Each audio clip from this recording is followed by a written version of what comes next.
Okay, we're going to get started. If anybody would like to take their seats, there's beverages over here and cookies from the DoubleTree. Please help yourselves. I also wanted to let you know that there is information on the table back here that you can help yourself to. It's from all sides, so there's lots of information there for you to take. And I want to welcome you, Claremont. My name is Linda Sarancha, and I'm the chair of the Claremont Chamber Board of Directors, and therefore your moderator for today's Water Forum discussion. On behalf of the Claremont Chamber of Commerce, I want to thank all of you for being here, joining us today to discuss a topic that is of great interest to all of us. Now I have a question for you. If H2O is water and H2O2 is hydrogen peroxide, what is H2O for? For drinking.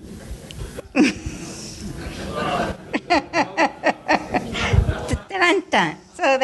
So there you go. You want my grandson's? I'll tell you his really, really fast. A man goes to his doctor and he says, I think I have been bit by a vampire. The doctor says, oh, here, drink this glass of water. And he says, well, will that make me feel better? He says, no, but I'll be able to tell if your neck is leaking. So there you go. So with that, I want to extend a warm, warm welcome to each of our panelists. I want to thank you for your participation today. We trust that this discussion will provide you with an opportunity to express your vision, ideas, and goals on how to best serve the Claremont citizens and businesses. And now it is indeed my pleasure to introduce the panelists. Well, I'll introduce them from left to right on the stage based on an earlier drawing that we did to determine where each panelist would be seated. So seated from the left, I have, actually, this is going to be from your left here. Yeah, that's right, stage left.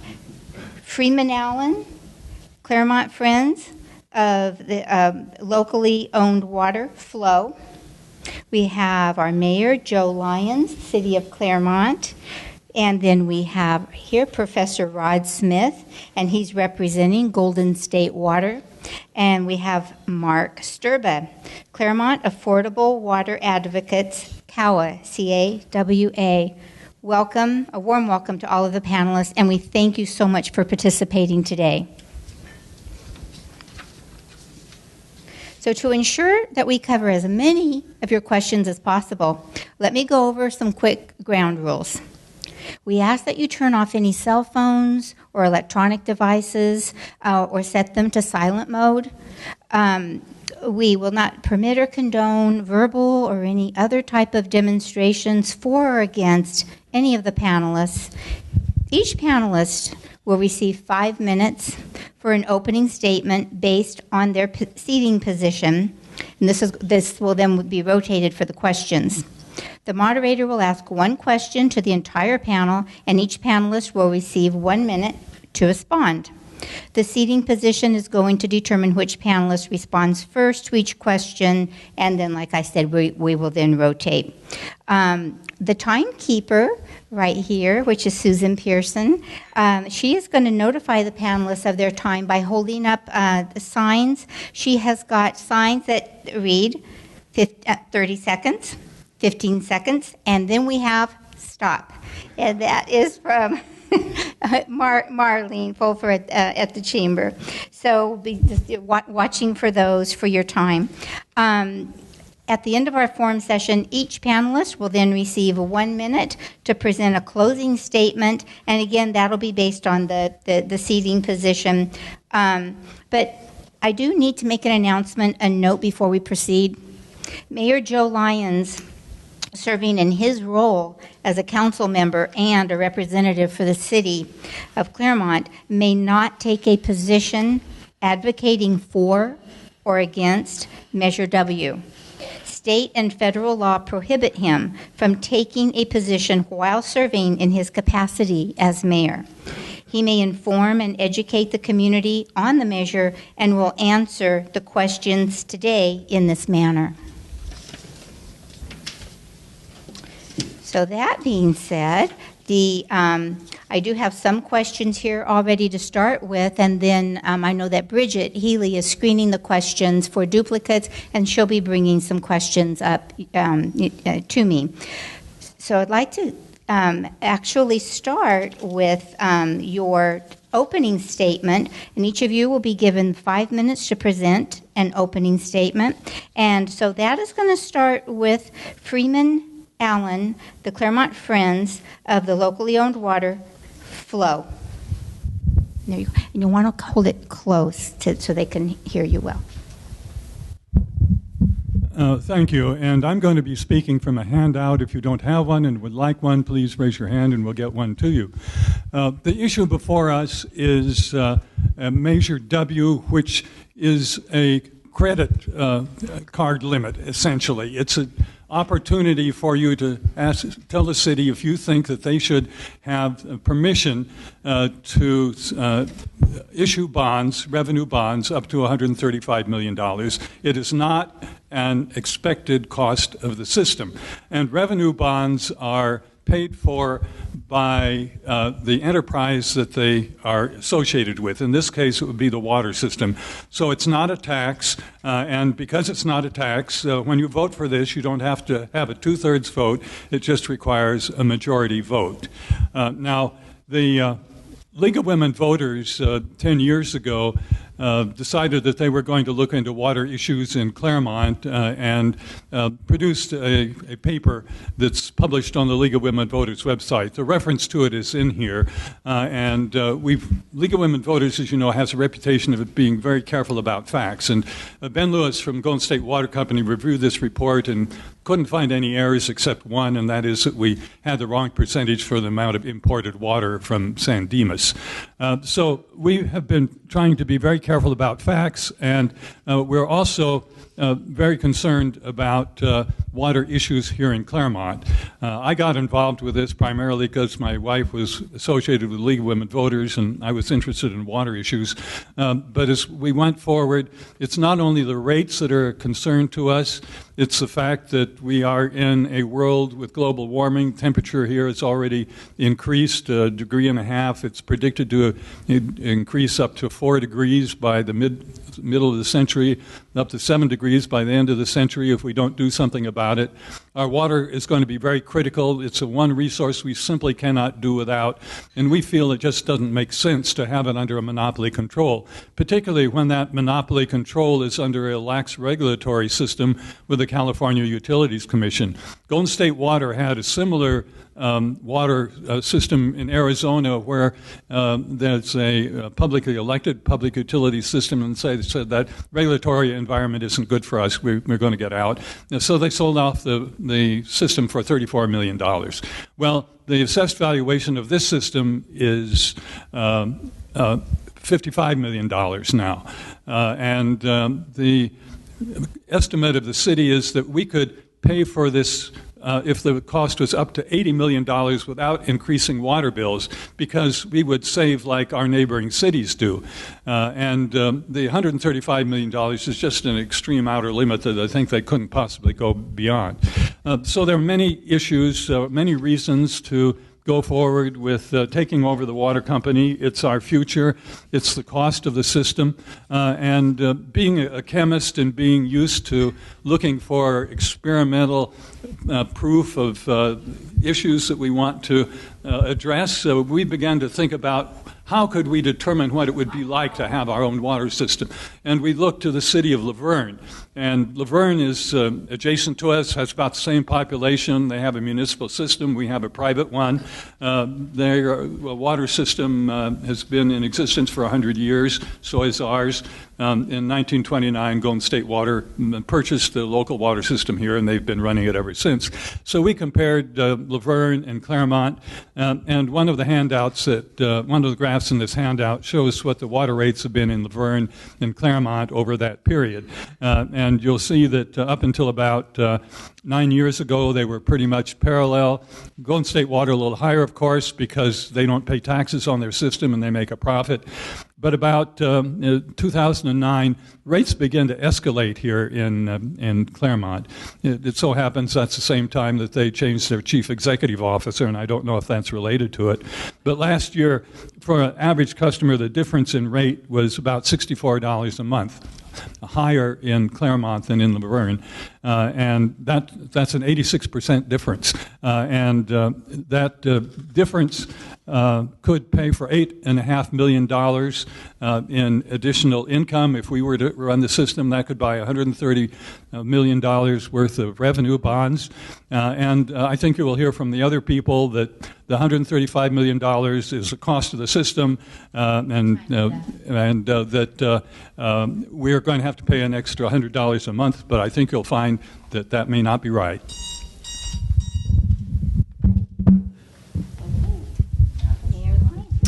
Thank you.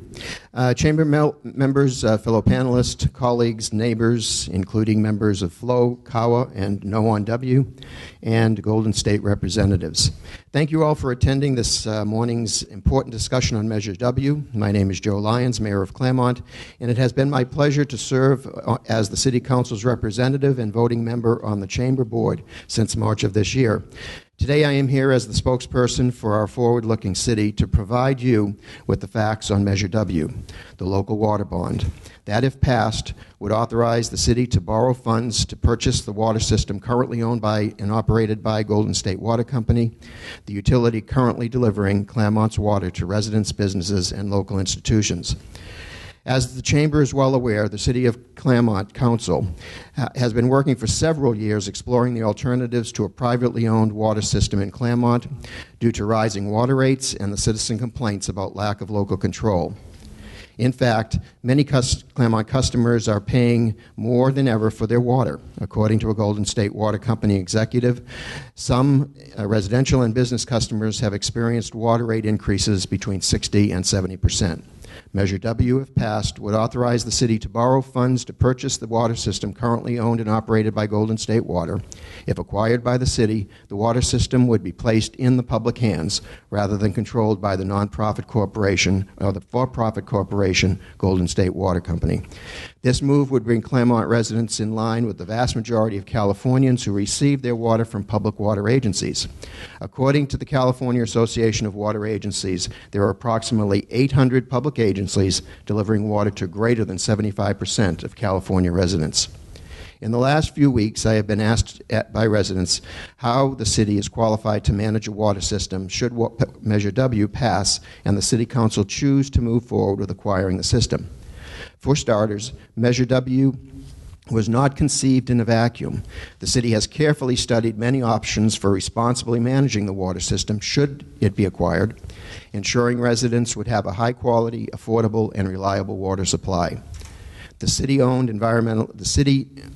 own environmental impact report analyzed a number of scenarios that the city could adopt to best manage and operate the water system.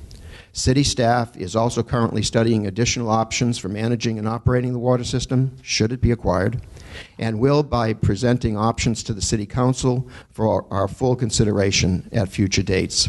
The staff report will be vetted at an open public council meeting, continuing the city's practice of transparency in all matters, big and small, where all interested residents and stakeholders have an opportunity to participate.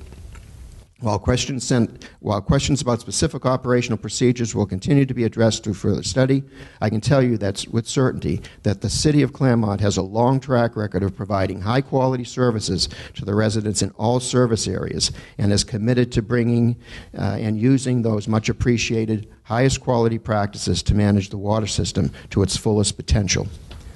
As I have said before, the city's objective is to provide Claremont residents with an affordable water system that stabilizes water rates by providing local control and accountability to ratepayers. But back to the basics.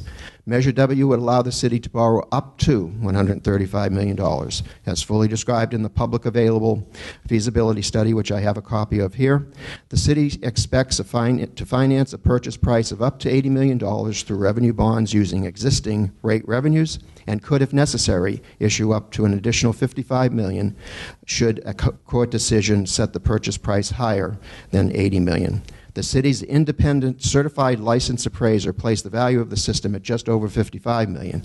However, city experts and Claremont and Golden State Water officials disagree on the fair market value of the water system, leaving the actual purchase price to be determined by a jury. Should the jury's decision set the system's value at $135 million, the estimated cost to a single-family household using an average amount of 2,700 cubic feet of water would be approximately $28 per month.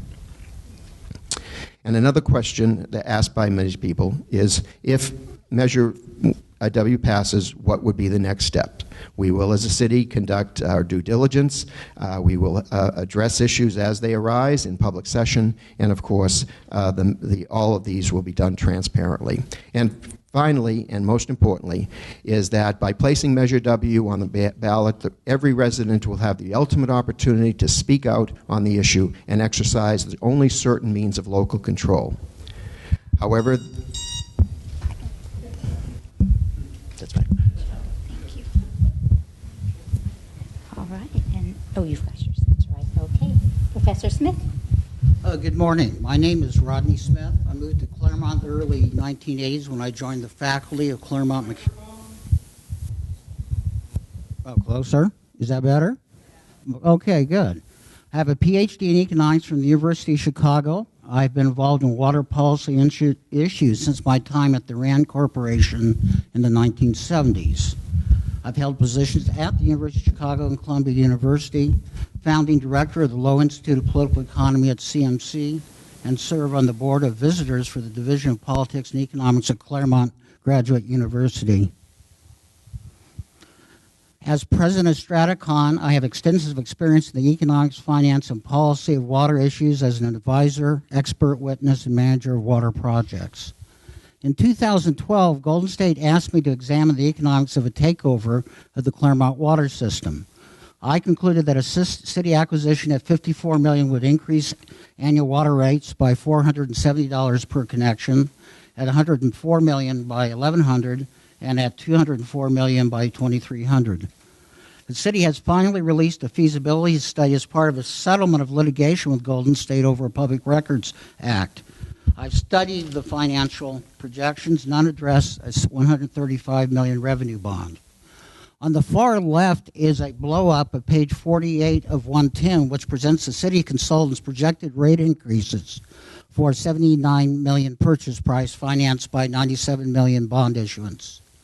In the first 2 years of city operations, rates first increased by 6%, followed by 4%. The projected increase in Golden State's regional rates is 2% in each year.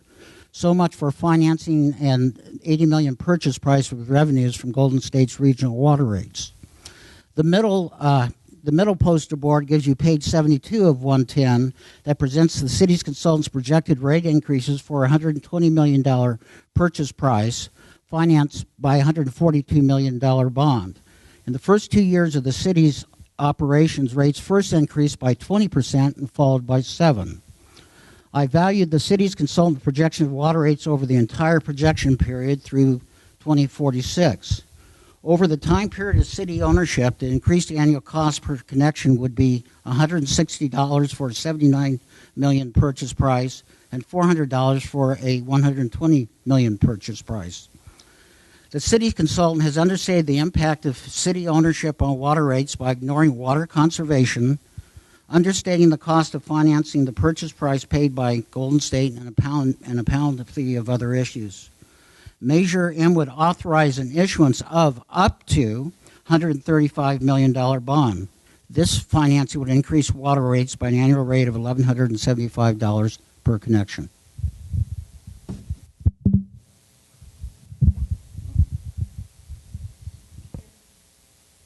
Good morning, everyone. I want to thank the Doubletree for hosting this and giving us this opportunity to talk. I'm representing CAWA and also No on W today. I was born in Pomona Valley Hospital. My dad ran the Alpha Beta at Foothill and Mountain for 18 years, and my mom was a teacher in Claremont. I was born here. I met my wife at Condit School in kindergarten. I grew up here. When our kids became school age, we moved back to Claremont.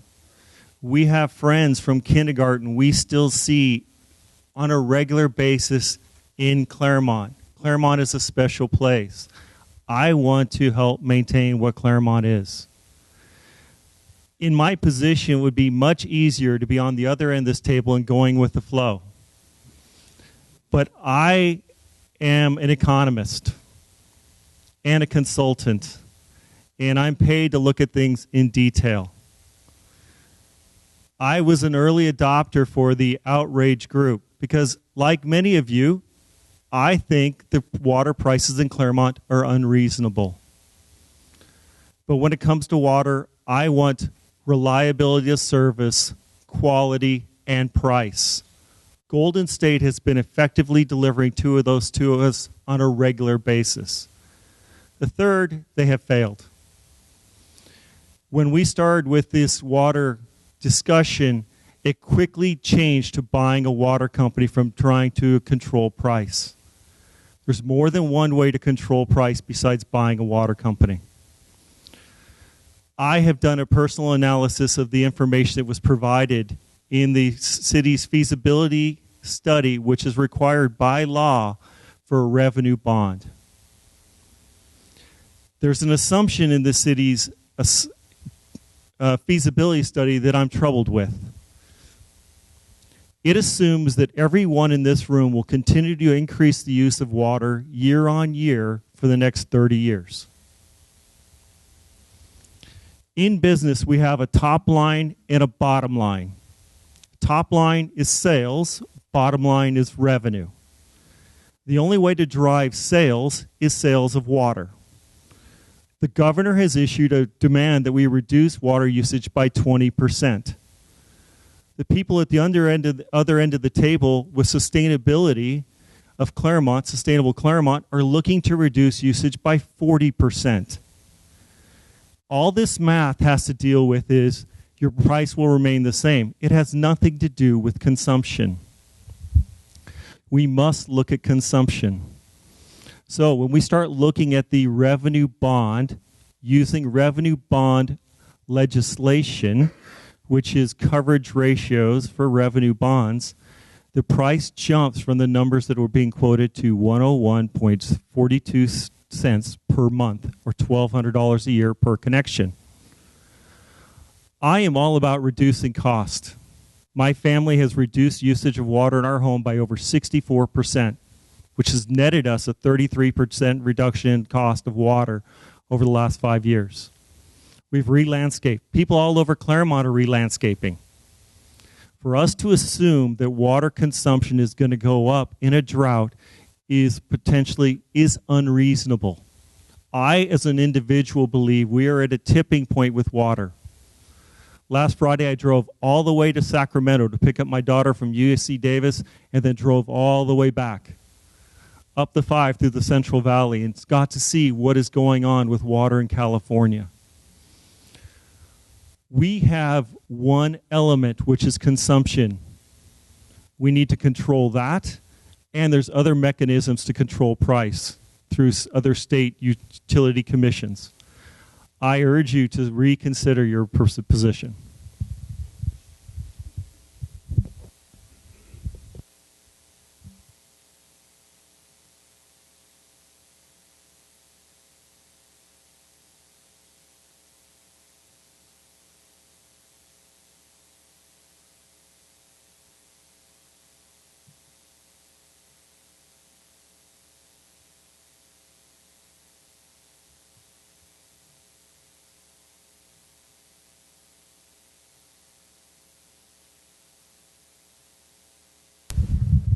The first question is, how does the new tier system affect businesses?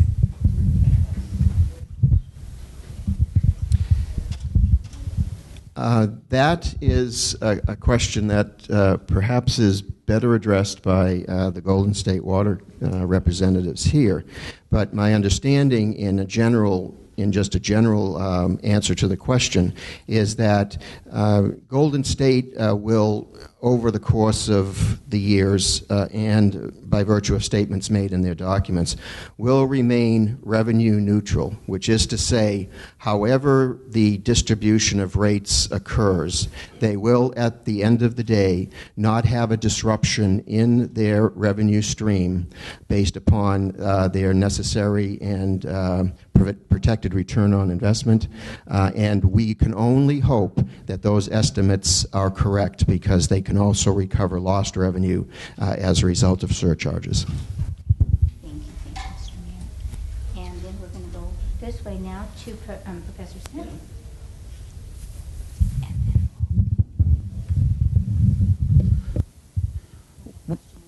No, I haven't. I wrote it down. The new tier system is basically reflecting a ethos in California of trying to induce water conservation. This is consistent with the Water Conservation Act of 2009, and that was referenced of a statutory requirement to reduce daily per capita use by 20% by 2020. How a particular tier system affects business really depends on the type of business. Straticon happens to be a professional services corporation, and we will not be affected by that because our water use is very small. I'm unaware of large water-using businesses in Claremont, but I think those businesses have to look where they are in their water use relative to that rate structure. It's interesting, right? Because as individuals, we have tiered rate structures. As businesses or the colleges, there is not tiers. Traditionally, they've been priced at the lowest possible rate we had as individuals. The new rate structure through Golden State Water puts them into what we effectively pay as Tier 2. And it's flat. It's fixed. It does not adjust. Now, if we look at the colleges, they're using 815,000 gallons of water a day. They use enough water supply for 1,400 homes in the city of Claremont. The impact on a place like the DoubleTree is 8 cents per hotel night if you look at the amount of water used by individual. We pass stuff every day that impacts them more as far as tourist and other types of taxes that is beyond 8 cents per hotel night. Pass this over here to Mr. Allen. In the general rate case that Golden State Water has just promulgated, there is a provision that for commercial use, non-residential use, they will go to Tier 2. If you look at the difference between Tier 1 and Tier 2, that's a 15% difference. In addition, they're thinking of an additional 3% increase in rates. So I think this is going to have a pretty substantial impact on non-residential customers that use water. In the overall picture, we don't know what the rate structures costs are going to be, and the information Golden State Water sent out, they reduce the range that you have access to water at the lower tiers. They don't tell you what the price of the higher tiers are going to be. They're very, very expensive, but we don't know what they will be, so we can almost be certain that there will be a steep increase. Thank you. Okay, this next question, we're going to start this one off with Professor Smith. Let me borrow that microphone for a moment because I'm going to share yours, Joe. Okay, thank you. How would the court determine the cost of the water system? Well, actually, a jury does, not a judge. And it'll be based on evidence that's placed in by various sides experts as it relates to the valuation of the assets to be acquired. And there is a variety of methods that are used, everything from replacement costs, less accumulated depreciation, discounted cash flow analysis, market valuation of assets, and that will be the portfolio of information And of course, the experts are under oath and subject to cross-examination, which is always good. And the jury will go into a room and decide.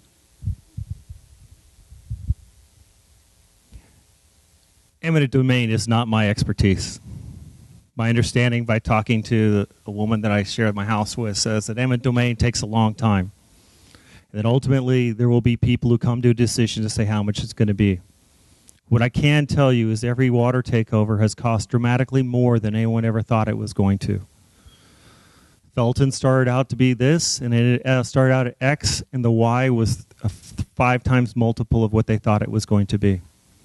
We need to be cautious when we walk in on something like this. How it's going to be decided is not as important as what the outcome will be.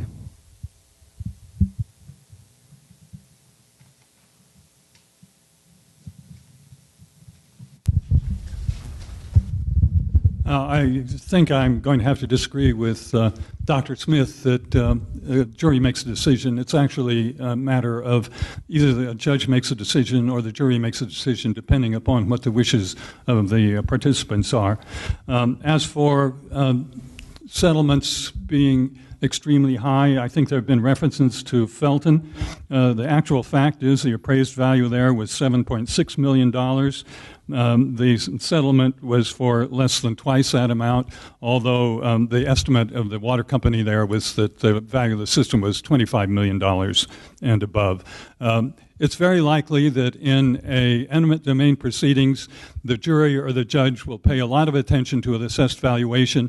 The water company will have to have an assessed valuation as well as the city's assessed valuation of $55 million. So I think that those numbers are very likely to be very influential in the settlement. And not to repeat the replies of Dr. Allen, I think that one important point to keep in mind is that there is no obstacle in the way of either of Golden State and the city coming to an arrangement as to what is considered to be a fair market value to the asset. So that opportunity is open today, was opened when we first approached the issue of acquisition, and will continue to be available up to and including any actions that we take in the future. The other source of information that will come out that has been very difficult to achieve and obtain from Golden State Water is that during disclosure there will be an assessment of the value of the asset, the condition of the asset, and that will go into an appraisal price. We have done our appraisal. Golden State will be required to do theirs, and that will be the evidentiary material that the judge would instruct a jury or the judge would use independent of a jury decision to come to a fair market value. All right, thank you so much. The next question, and this one will start then with Mr. Smith, and that I'm sorry. We'll actually. All right, there you go, and you've already got your microphone. Describe your understanding of the status of the Golden State Water infrastructure. Is it possible Claremont could see a water main break similar to the one recently experienced near the UCLA campus?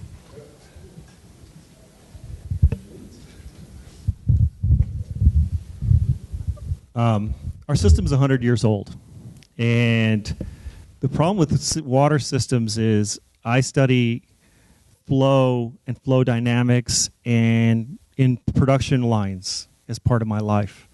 And production lines like to run at a very constant rate. They don't like radical change in what's going through them. They like to run at a steady rate. Water systems aren't much different. The water system wants to have an amount of water going in and an amount of water coming out. 2007 was the last time we had a lot of water main breaks. 2007 was the last time we had forced conservation. Conservation is a problem for older systems. I can't speak to what the system is. I'm not a system manager.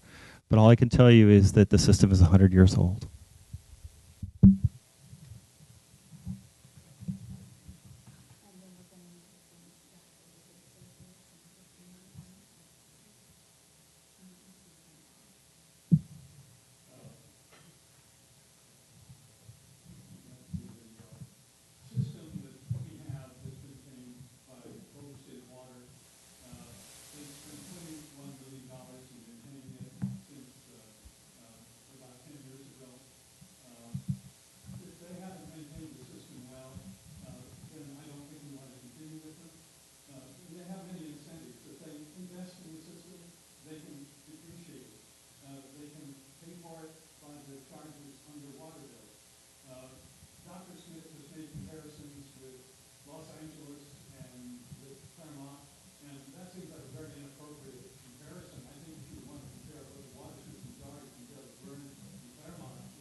There we go.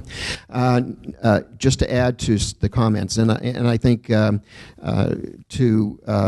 Golden State's credit, partly because they're responsible to do it, that our system has been maintained and reliability has been continued, and as indicated that those improvements and maintenance all go back to improving the asset and its value.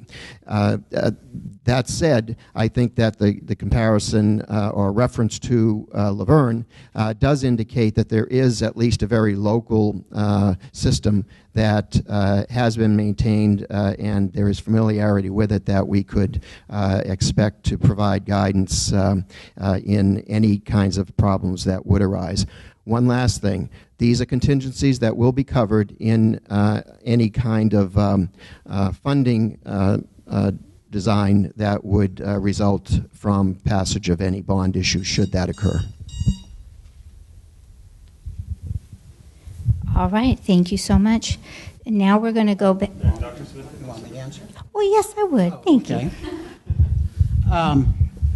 The question was, what was the status of the infrastructure of the Claremont water system? I do have to say, mischaracterization, I didn't talk about LA versus Claremont, so I don't know where that's coming from. The bottom line is, and by the way, I'm starting up two water companies, one in Texas and one in New Mexico, so I'm in the middle of this, but not for Claremont. The key thing is, what's your capital improvement plan? And that's what I would urge everyone to think about as you think about the answer to these questions. And I do agree with Mr. Sturba, is that when you have an old system, you have reliability analyses, but that doesn't mean you're guaranteed to never have a problem. And age, much like for ourselves, is not our friend as it relates to continued functioning of something.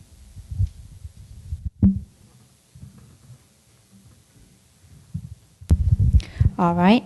So now then, in continuing with our rotation, then this this next question would then go back to Mr. Allen, and this one is: would each of you describe the top 3 pros and cons, in your opinion, of the city's acquisition of Golden State Water?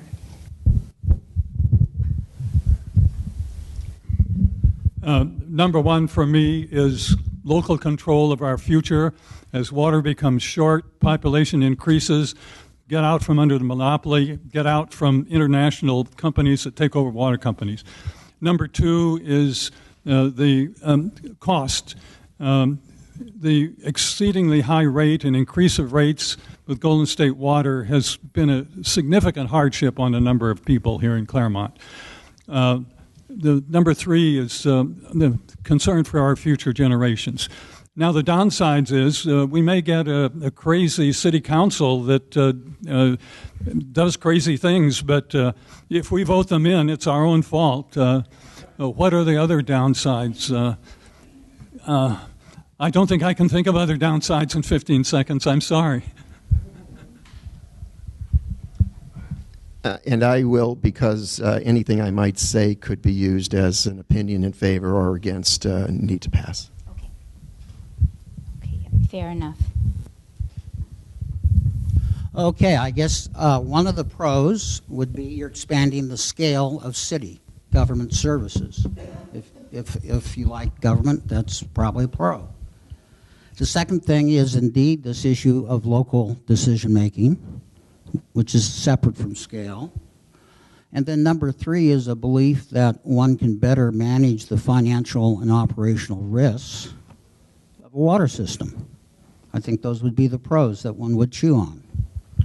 I think the cons is that, first of all, you have to deal with the fact that water systems are complex, and as a result, you have to ask yourself, what's the competence of local government, of the city, to manage that?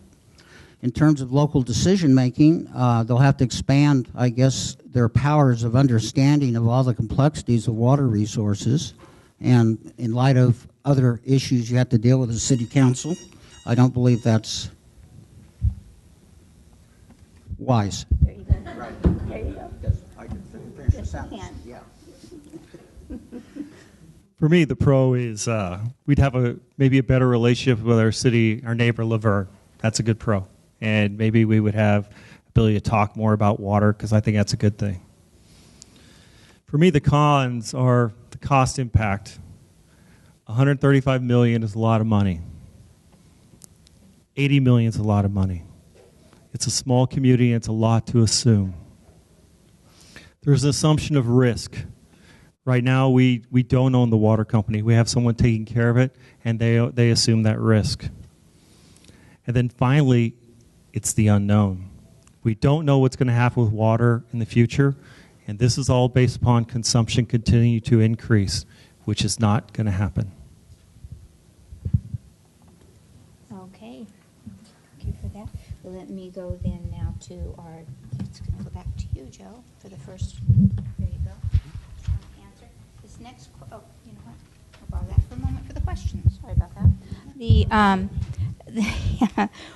What is the budgeted or estimated cost for legal fees through eminent domain proceedings?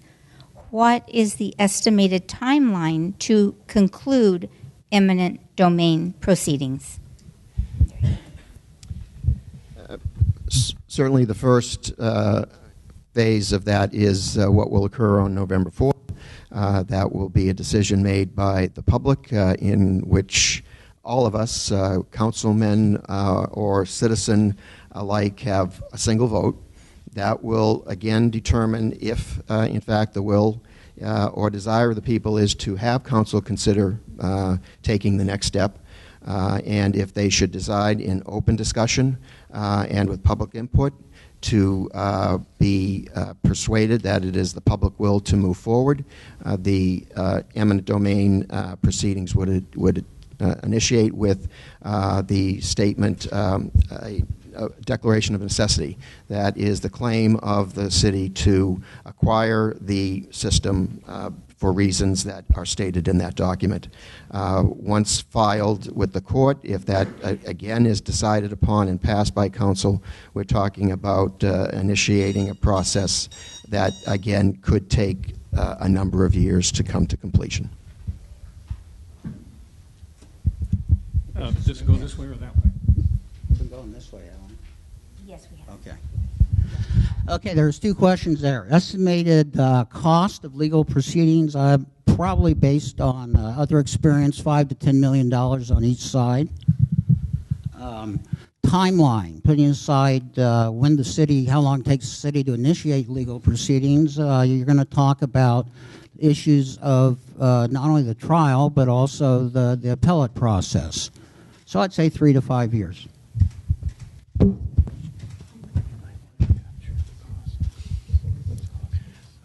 Once again, I'm not a lawyer.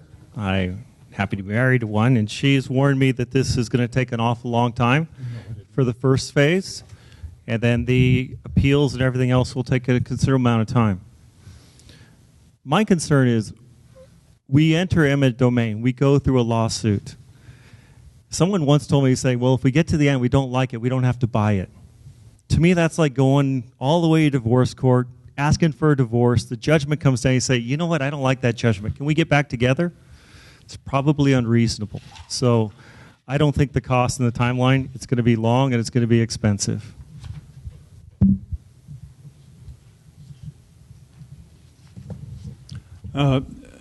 There's not much of precedent for this. There's one case, that's the city of Felton, where they went through eminent domain proceedings. It took 3 years. At the end, when it was about to go to the courts for a decision, I don't know whether it was a jury or the judge, I believe it was a jury, the water company said, okay, we'll settle. And they settled for not a great deal more than the appraised value of the system. So with one example we have, it's about 3 years. What the cost would be, I don't know. But whatever the cost is, we'll pay for it, and we'll be paying for whatever Golden State Water charges, because we're paying the bills, and they'll make it as high as they possibly can.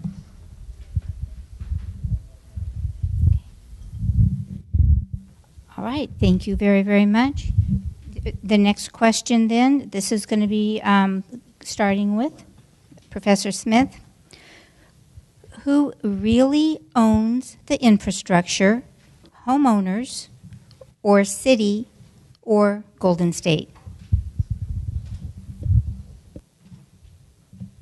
Well, I guess the question, I used to lecturing and yelling. I think the question is which infrastructure. You do have a connection sort of near their front yard. It's my understanding that I used to own the pipes from there. But if you're talking about the general system, it's my understanding it's Golden State.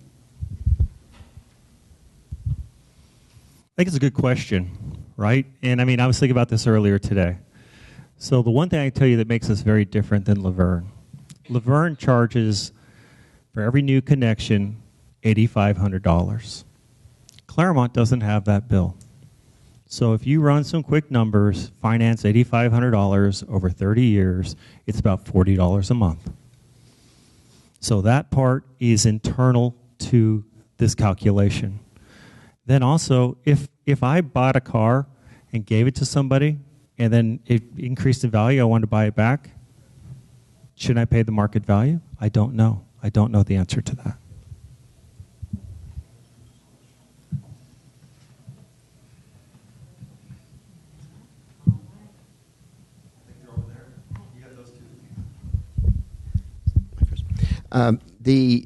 My understanding is shared with Dr. Smith, and that is that certainly the infrastructure that is in the street, in the right-of-way, is property owned, and maintenance responsibilities are on Golden State Water.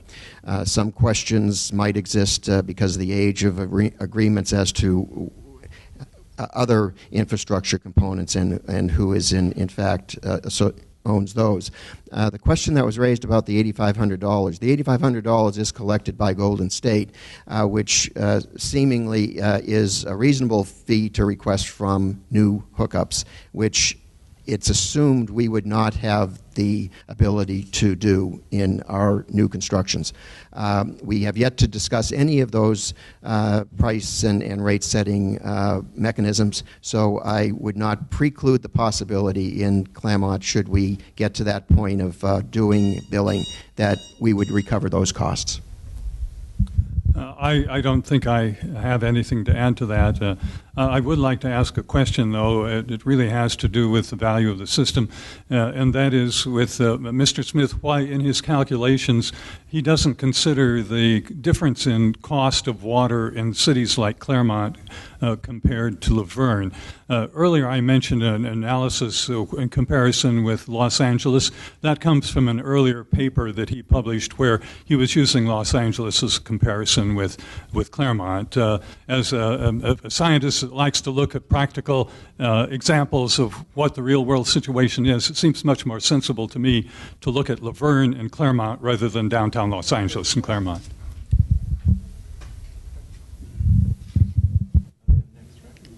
You are, yeah. Okay, so this next question, this goes out then with Mr. Sturba to answer this one first. What do we know about the physical state of Claremont's Golden State water system? Do we know where most of the lines, pumps, and mains are? Do we know their current condition? Ignorant cannot be bliss. I think the physical infrastructure is probably pretty easy to understand. Now, does Claremont or Laverne know where everything is? My experience in being involved and working in companies, getting to that level of knowledge, you can get there fairly quickly. There's maps, there's drawings, and they're going to have some level of accuracy. My larger concern would be if there is a transition. Normally in merger and acquisition, the people that are running the system stay with the system. They don't leave. In this system, in this proposal, the Golden State employees who have been running the system for 100 years will no longer be here.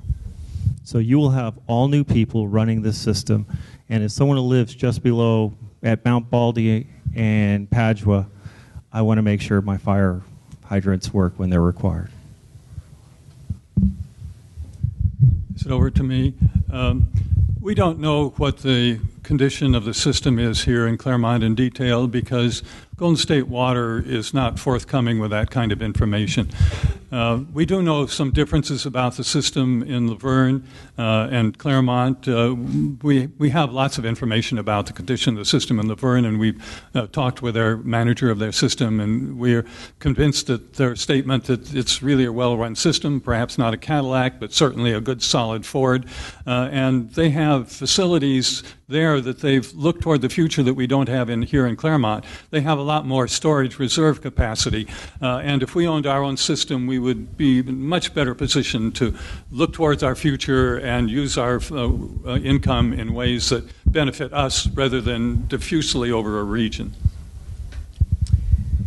And as part of our initial studies, we did, in all of our announcements of closed sessions discussing the issue, publish a map of the city and the infrastructure that is associated with the water system. So we know where the pipes are, we know where the above-ground assets are, and during our appraisal of the system, a good number of the above-ground assets were assessed for their quality and for their condition.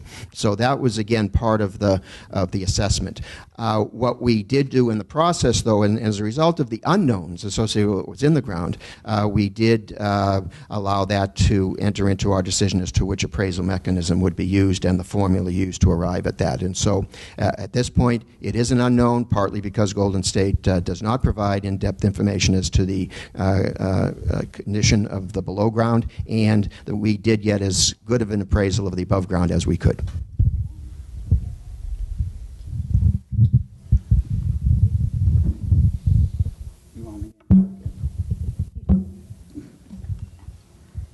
Well, as I remember the question, it was about the physical state of the system, and do you know where the lines are in current condition?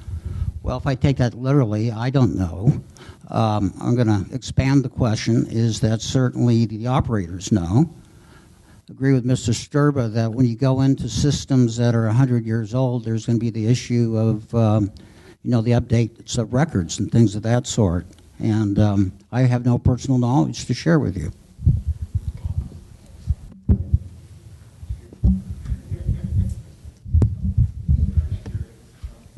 All right, fair enough. This next question will be for Mr. Allen to start with.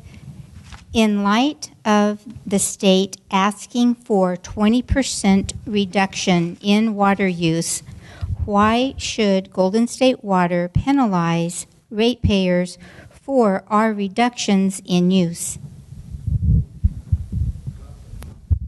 Well, I imagine that refers to the RAM charge, the water rate adjustment mechanism. Since Golden State Water is a for-profit company, and they make their profit off the sales of water, if they sell less water, then they have to make that income somewhere if it's going to be stable, and the Public Utilities Commission allows them to do that. So if they sell less water, they increase the rates for people that use the water. So that seems like a perfectly sensible thing to me. If we owned our own company, however, we wouldn't have to be paying the profit and the other expenses that Golden State Water incurs in maintaining the system. Oh, one other thing. In Laverne, they don't have a rate system except in times of drought, in which case they have a tiered system. Here in Claremont, we pay the tiered system all the time. The aspect of and the ability of Golden State Water to recover lost revenues as a result of an imposed drought is one of the issues that the City Council has been noticeably annoyed by. We have sent letters to the governor indicating that he could intervene if he chose to dispense with those charges during a mandated drought, in which case the shared responsibility of dealing with the water use loss of Golden State would be accounted for. But he did not. He remained silent on the issue, and therefore the RAM charges remain in place, even though we are mandated to save 20%. They are not mandated to lose 20% of their revenue. All right, thank you so much. So this next question then, we're going to start. Oh, sorry. We're going to keep you straight. Yeah. Please do. Please. Go right ahead. Well, I think I go next. Yeah. You do. I guess I showered this morning. You can't smell me, I guess. But anyway, what's going on here is the cost structure of water agencies, be they privately or publicly owned. Generally speaking, the cost structure is 80% fixed and 20% variable. What does that mean? The fixed costs are independent of your volume of water sold. Municipalities are struggling with this problem as well, and it's just a consequence that the water rates you pay are basically for infrastructure. I'm just going to put a little plug. You can go to the Journal of Water with Straticon. We have a paywall, but you get so many views for free. Go to my essay on water rates and water conservation. It was about the situation that was happening in Texas, but those principles apply here. Be you publicly owned or privately owned, you have to deal with your cost structure, and taking over the water system doesn't change that challenge.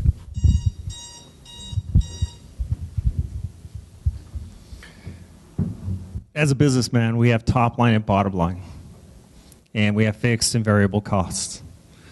And the charge, which everyone was talking about, is to cover fixed costs of running a business. My question is, all the assumptions in the feasibility study done by the city of Claremont assume that we're going to continue to use more water. We can drive down our cost under the current structure. We are basically going to be flatlining our bills to pay off this bond.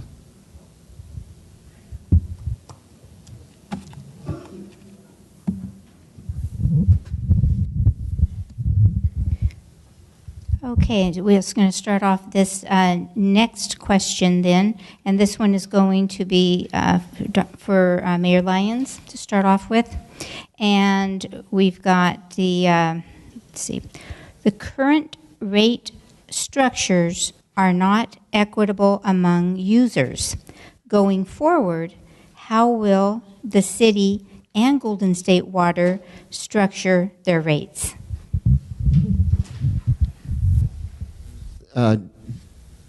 The most direct answer to that is this, that the city is in the process of again assessing those.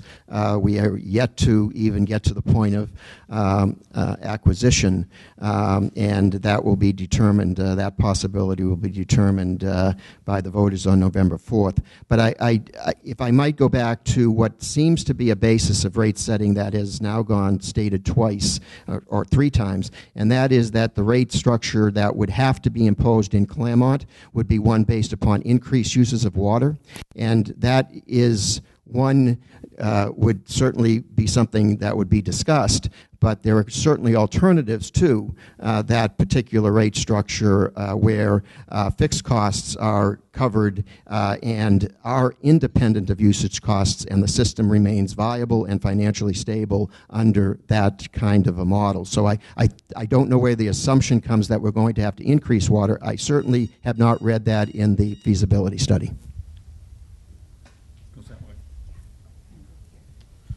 Again, the current rate structure is something that's going throughout the western United States in both publicly and privately owned water systems towards increasing blocked water rates. It's related to a conservation ethic. What happens for a regulated system is the higher tier rates are certainly greater than the cost of service, and the tier 1 and possibly tier 2 rates in Claremont are below the cost of service, because rate structures are set so that given the distribution of your customers and their usage patterns, you balance out to your cost of service. So when some talks about the rate structure being inequitable, I guess they're in a collision course with environmentalists who've been instrumental in changing the attitude towards increasing block rates.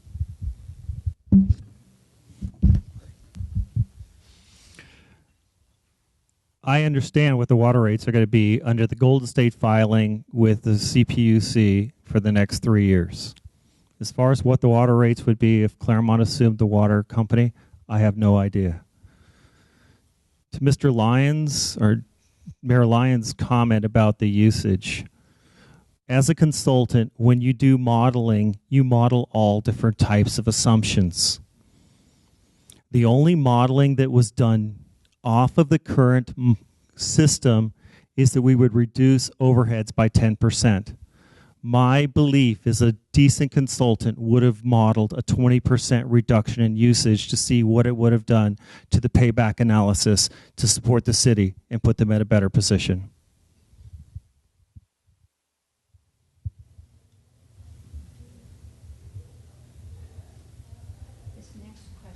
I get a turn.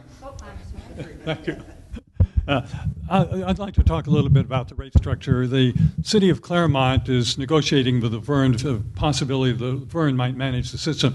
They're the way they handle it. They have 5 tiers, but the tiers are very exquisitely determined by what the actual cost of delivering the water is. There's not much difference in the tiers, but if you're at slightly higher elevation, you pay a little bit more. In times of drought, they have another tiered system, which is presumably going to be more drastic to take care of that need for reduction in water. But here in Claremont, we've had a tiered system under which, after it's been imposed, our rates for water usage have actually doubled over a 5-year period. So it's not, as Mr. Smith claims, that some of the rates are lower and some are higher to maintain a constant. Golden State Water has aggressively, outrageously increased our rates.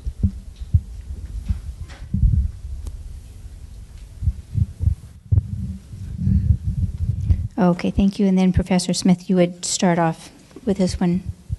You did. Yep. Question. Here we go. If the purchase price of the system exceeds expectations, i.e. more than $125 million, for example, how will the city ensure that the thriftiest users retain rates at $30 a month or below? This is an important issue for many apartment dwellers, fixed income earners, etc. Let me see if I can understand the question. I think the question is, suppose the award was much higher than anticipated. I guess they're also assuming that the city nonetheless proceeds. In which case, I don't, you're going to have to ask the city that, what their rate structure plan is. The other interpretation could be it's so high that the city walks away from the transaction in 5 years or whatever. And there's legal issues related to if it went to a judgment, the city will be required to reimburse Golden State for all their costs. And so I think that's possibly the scenario as well, in which case then you have to ask the city how they, are going to pay that financial obligation to Golden State. If Golden State still owns the system, it won't be through the water rates, though.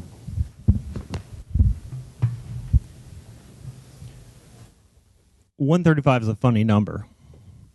It's not in the feasibility study. It can't be found anywhere. It just came about that we have 135.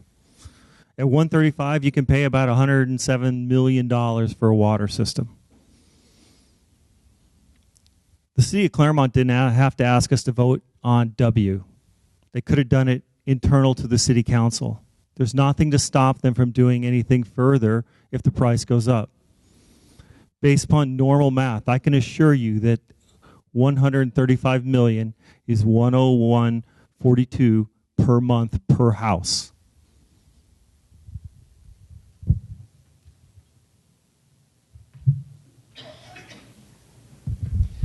The city certainly is engaging and will engage should we get to that point of, again, acquiring the system in the future, is currently and will be analyzing ways of equitably distributing the costs to service. If it should go, the question is above 125? Or 135? 135. Again, decisions would have to be made. The public would be engaged in those decisions. They would be well aware of the court decision made at the time, and guidance and input by them would have to be taken in order for the city to proceed and issue bonds at a higher level. So the procedure would be, if in the event that it gets to the point where an assessment of value is made and determined by a court, that would come back, and another decision point would be for the city and for the council to discuss. But as far as rates are concerned, they are and will be worked on as that is required. I want to emphasize that $135 million is not a projected sale price of the system.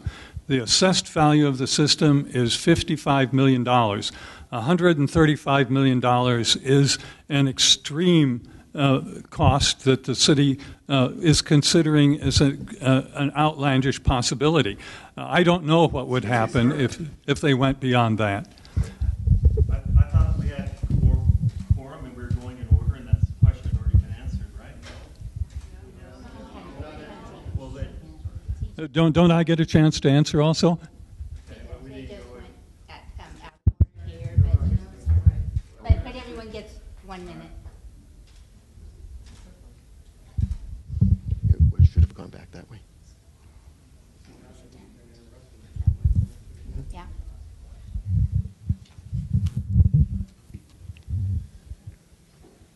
Okay, yes, we did get a little bit out of order there with the question, but the main thing is that everyone got the 1 minute to answer. Okay, so the next, let's see here, one goes to Mr. Sturba, I believe, for this next question. If it were not for the high executive compensation and record dividend payouts, what do you think Claremont water rates would look like?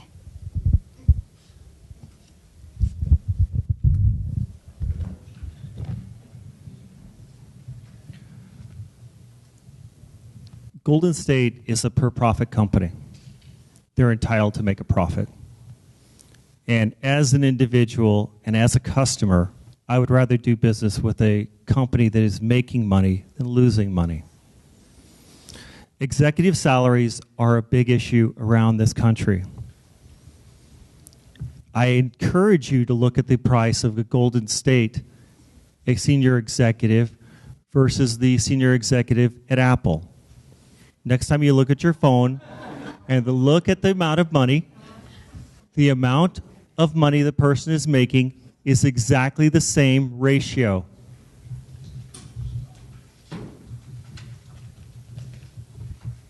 So when you start talking about executive salaries, you open the door. Everybody is entitled to make a living. That is a competitive environment to be an executive in that sort of corporation.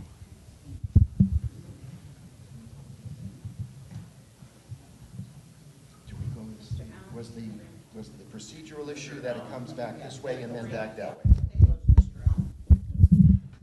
With a handout that I referred to earlier, there's some information about Region 3.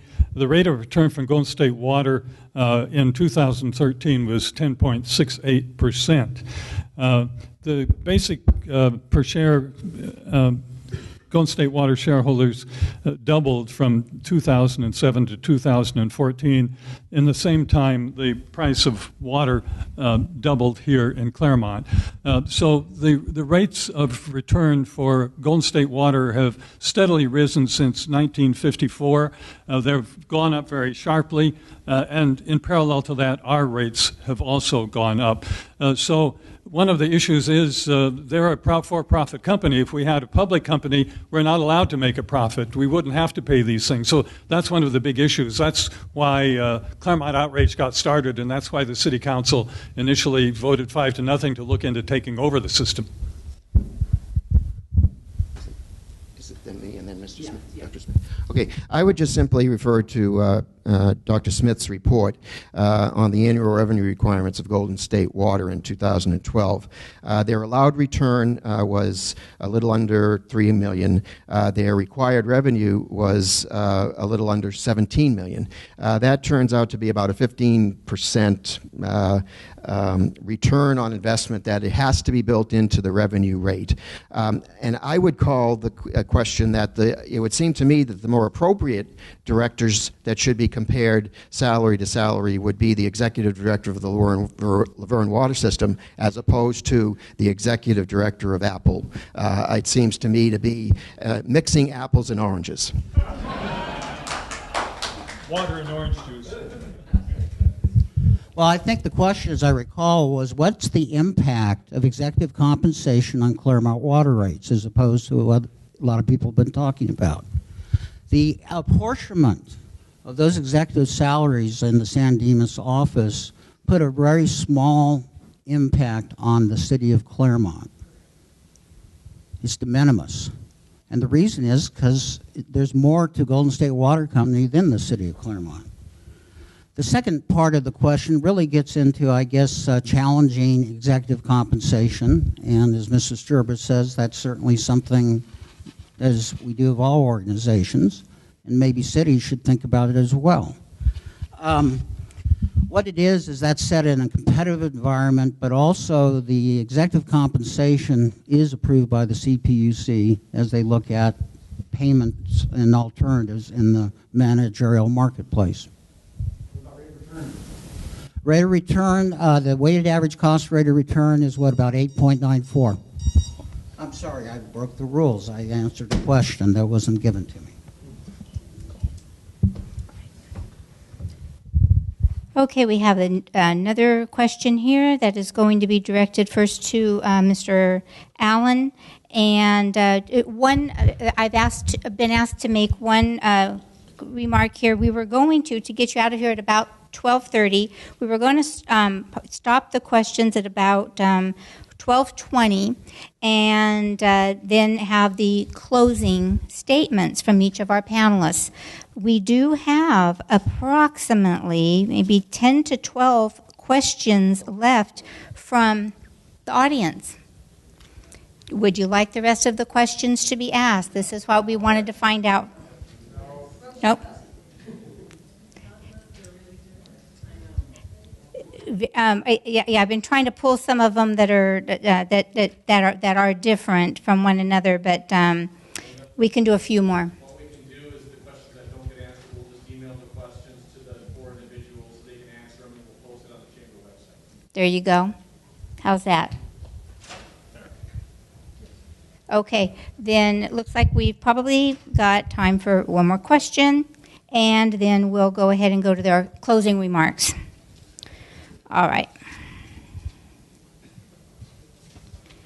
Next question is, and the last question is, and this one will actually start then with Mr. Allen, I believe, and it is, in your opinion, has the PVC been protecting? Oh, sorry, it's written wrong, but that's all right. Been protecting ratepayers' pocketbooks like they were set up to do? The California Public Utilities Commission is an appointed body, and it has a very strongly felt reputation of favoring the utilities. Golden State Water also had an operation in Arizona where there was a publicly elected Public Utilities Commission. And in there, they decided, as I mentioned earlier, that they were going to sell off their water system because it was an unfavorable regulatory environment. Instead, they chose to invest their money here in California. It's extremely difficult to have an impact on the California Public Utilities Commission, not only because our rates are regionalized, but also because the hearings are in Sacramento, and it's a process that's almost impossible for an individual, let alone a city, to engage in. And their reputation is for favoring the utilities.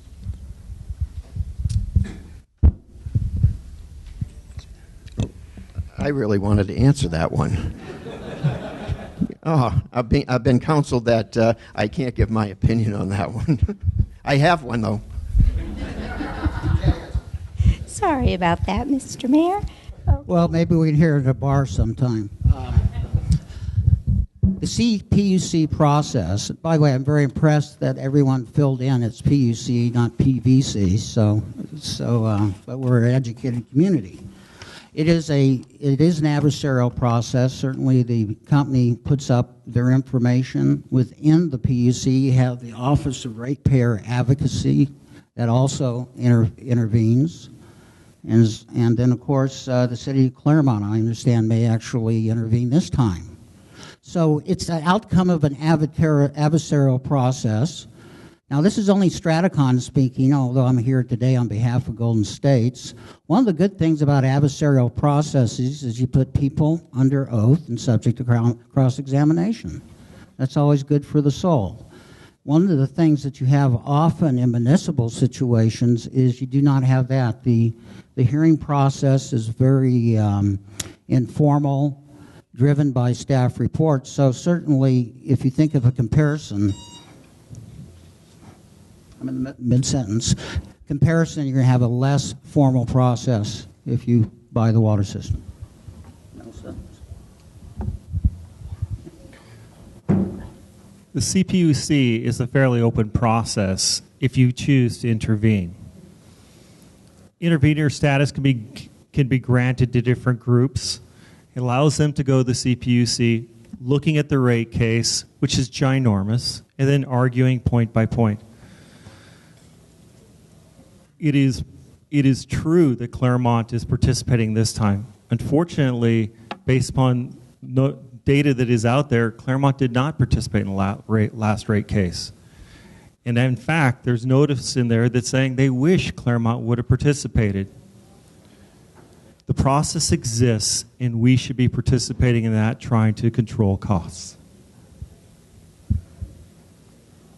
Okay.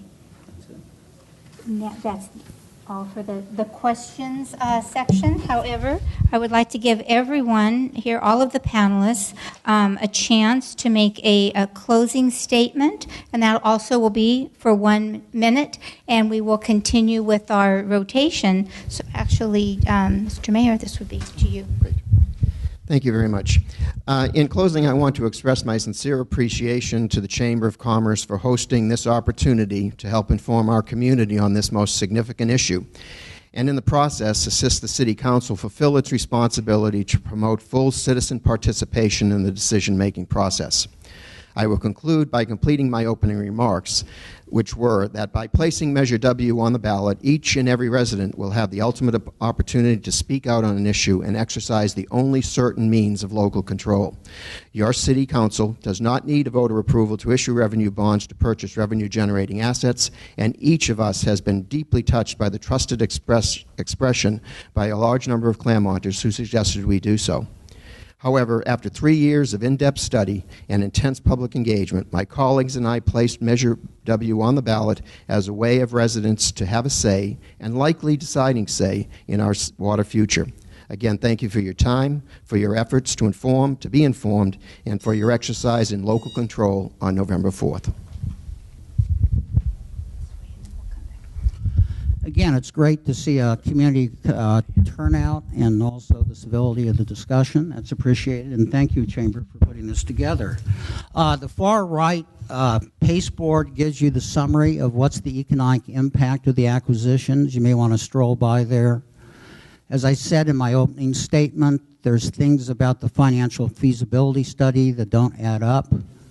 In fact, their projection of regional water rates cannot support a $79 million bond.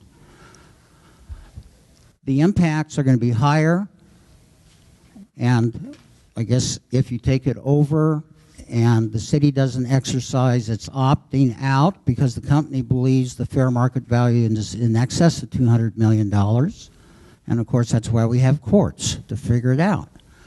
I would ask you to think of going to the Dominigoni situation and ask Metropolitan how that litigation worked out. Thank you.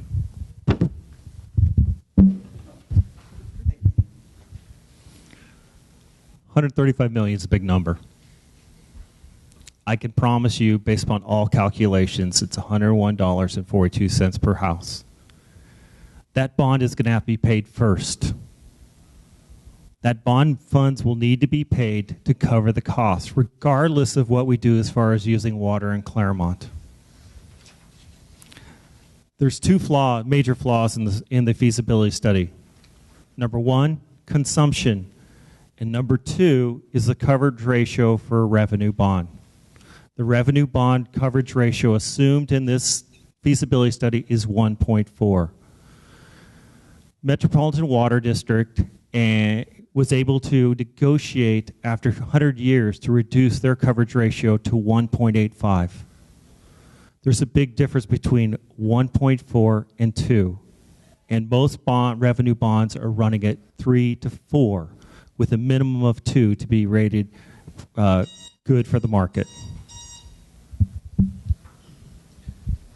There are 3 points that I would like to make, in addition to thanking the Chamber of Commerce for holding this session. First is that the cost would be an additional $100 a month for each water consumer. That estimate by Mr. Smith apparently does not include consideration of the cost savings that would be accrued by being under a municipal system like they have in Laverne. The second thing is that it's a tax, and it's not a tax, it's a revenue bond. And the third thing is that the cost estimate for the city is $135 million. The city is not estimating the cost at $135 million. That's a requested credit limit. There's a press release that just came out that indicates that Vote No on Measure W organization is, quote, paid for by Stop the Water Tax. No on W is sponsored and funded by Golden State Water Company.